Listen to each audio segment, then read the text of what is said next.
সবাইকে ওয়েলকাম জানাচ্ছি আমার আরও একটা ছোট ভিডিওর সাথে। তো দেখো পুজো দিয়ে এসে পড়লাম রান্না করতে। ফার্স্টে ব্রেকফাস্ট বানাচ্ছি। আর আজকে টানা আমরা ৮-৯ দিন পর আমরা মানে ভেজ থেকে ননভেজ খাবো আজকে, কারণ এতদিন তো জন্মাষ্টমীর জন্য আমরা নিরামিষ খেয়েছি।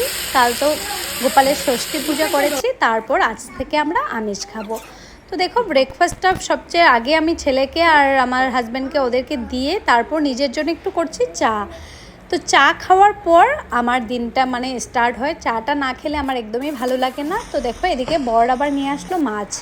তো মাছে এদিকে সুন্দর করে দিদি ধুয়ে দিয়েছে, তারপর আমি নুন হলুদ মেখে মাছটা ভাজা করে একটু মেয়েকে গরম গরম ভাতের সাথে একটু মাছ ভাজা দিয়ে ভাত দিয়ে দিলাম, কারণ ও আবার রুটি খেতে একদমই ভালোবাসে না বলে ওকে একটু ভাতটাই দিয়ে দিলাম। তারপর এদিকে দেখো ওকে ভাতটা দিয়ে আর দেরি না করে আমি ভাবলাম রান্নাটাই করে নিই, কারণ গরমের দিনের মধ্যে যত জলদি রান্নাটা করা যায় অতই বেশি ভালো লাগে।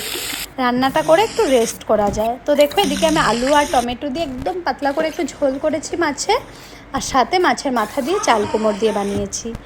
তো দেখো তোমাদের সাথে কথা বলতে বলতে আমার রান্না বাড়া সব কমপ্লিট হয়ে গেছে। তো চলো তোমরা ভালো থেকো, সুস্থ থেকো, আর আমার ইউটিউব চ্যানেলটার মধ্যে সাবস্ক্রাইব করে দিও।